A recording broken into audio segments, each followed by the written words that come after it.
There's quite a bit of Pennsylvania Dutch heritage in our region, and we're celebrating a Pennsylvania Dutch Christmas. So we want to know, who are the Pennsylvania Dutch? From where do they come, and what are their traditions, particularly for Christmas? Well, I am so happy to be here with Jill Youngkin of the Lehigh Valley Heritage Museum. Jill, thanks for being with us. Well, thank you. Thanks for coming.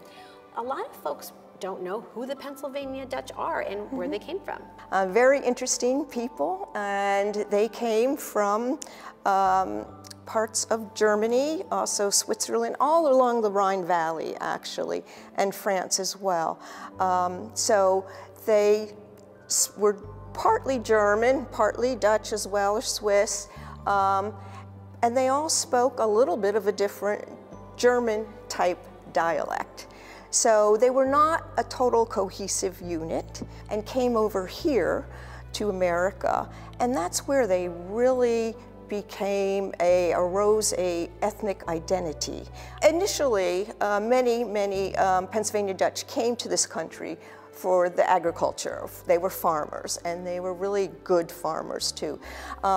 Here in America, much of the land looked so much like from the land that they left. So they knew how to farm it. They grew wheat. They also went further than that. There were a lot of trades people as well, people in politics, in religion. Pennsylvania Dutch were very innovative, creative. They just knew how to engineer and make things, such as the Conestoga wagon, which is right behind us.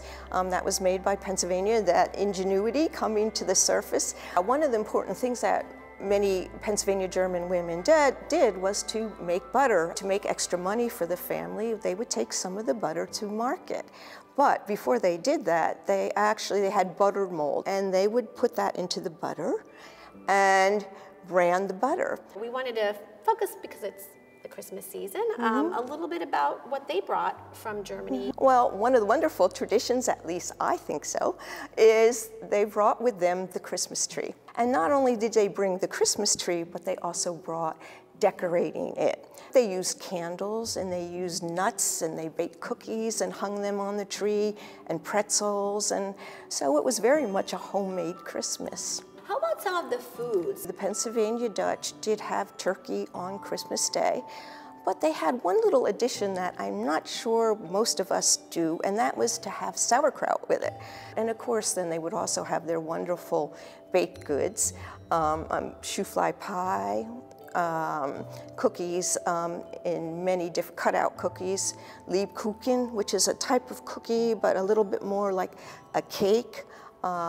Reminds me of gingerbread. Religion was an extremely important and a large part of Pennsylvania Germans' lives. Most of the Pennsylvania Germans who came to this area were Lutheran and Reformed.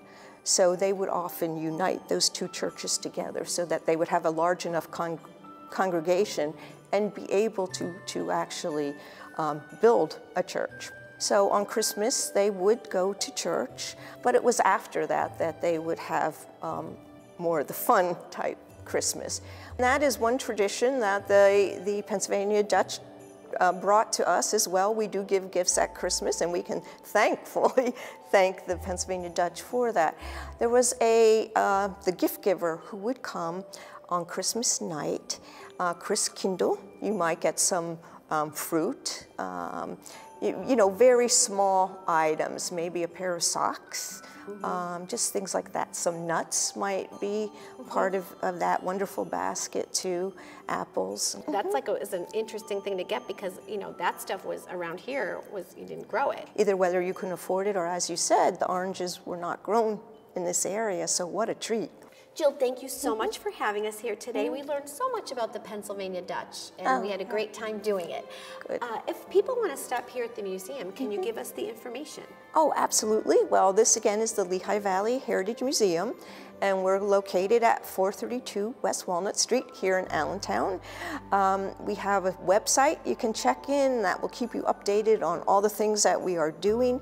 Thank you again, and Merry Christmas to you. Oh, thank you so much, and Merry Christmas to you too. Thanks, Jill.